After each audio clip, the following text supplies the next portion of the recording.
Time to bring in my panel to discuss the rest of the day's top stories. Joining me now is Liberal Senator Hollie Hughes and PR Council Managing Director Christy McSweeney. I think I'm going to have to call you the Bond girls. We've got the two blonde lasses here, the roses next to the thorn, which is me, of course. Now, the Defence Minister Richard Marles, of course, today announced that Australia will be sending a small number of defence personnel to the Red Sea, but no warship. And this obviously all comes on the back of the Iranian-backed Houthi rebel group, which has been attacking cargo ships in the region. I mean, we have a problem here, clearly, Hollie, where we cannot send a ship because we literally don't have the ships to send. I mean, we've got 3, I think, and they're not really up to scratch. So what can we do? So Miles says, the US has got no problem. We're going to send 16 Defence Force personnel. I mean, surely we can do better than 16 people. Look, and I'm not sure it's actually correct that we don't have a ship that's ready to go, because when the request was first made, the Navy certainly said that they were ready to respond. So I'm not quite sure that that's actually the truth behind the matter. But this is a disgraceful decision. The US, the UK and a series of our other close allies are all joining in this defence of the Suez Canal, which is what is 12% of the world's trade goes through.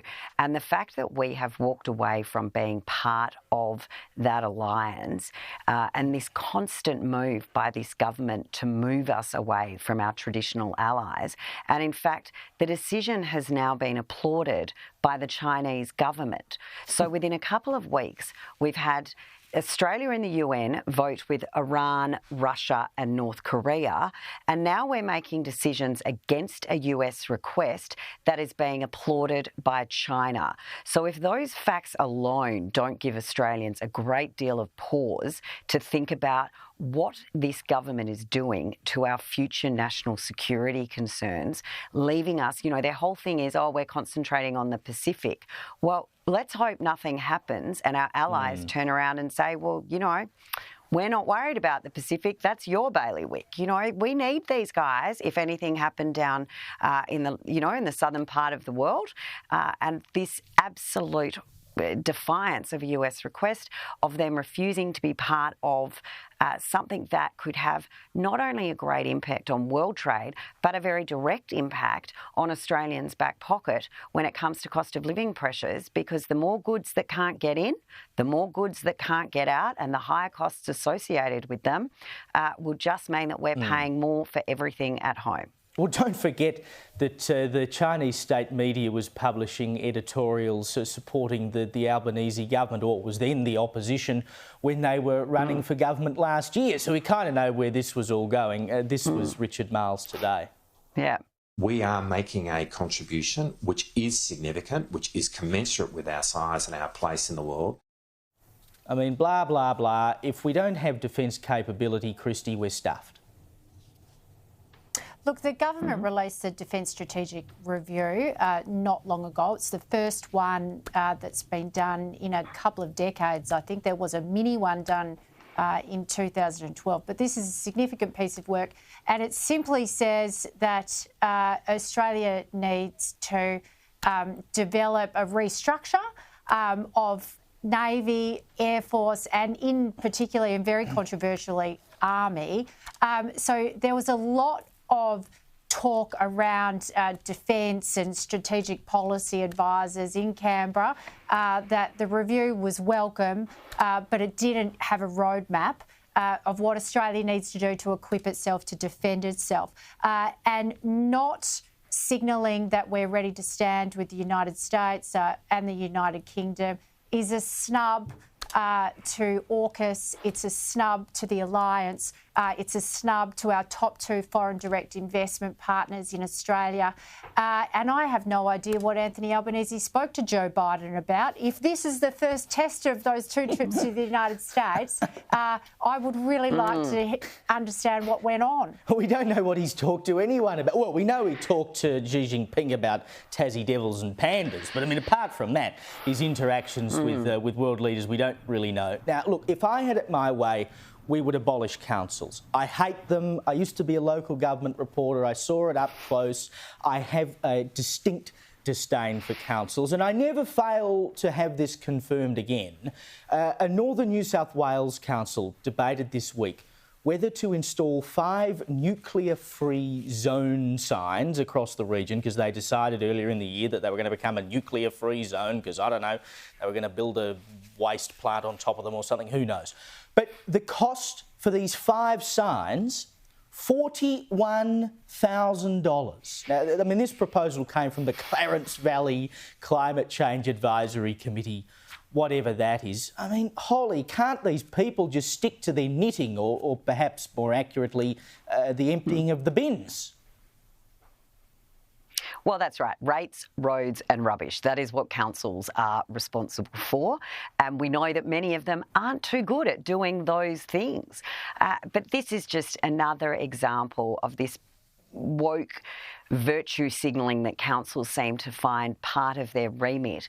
I mean, has anyone in the Clarence had a think about if they actually need access to an MRI? I mean, do their hospitals have MRI machines? Because the use of nuclear medicine is actually quite a considerable part of healthcare nowadays. So it is just, I mean, it's beyond stupid, but it's an absolute shame for those people and ratepayers in the Clarence that are now going to have to stump up through their rates an extra $40,000+ for them to put these stupid signs up.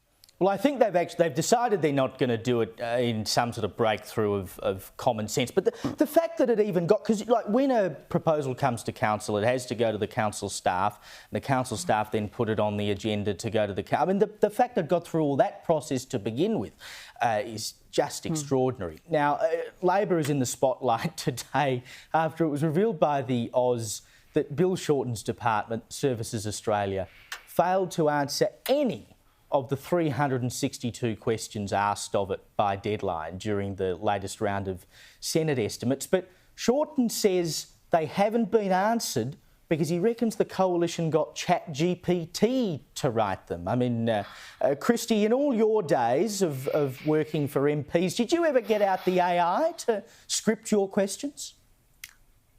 Oh, gosh. Well, I mean, I've been there since the dawn of BlackBerry, Caleb, right up until, 24-hour TV and all the technology help you could possibly have.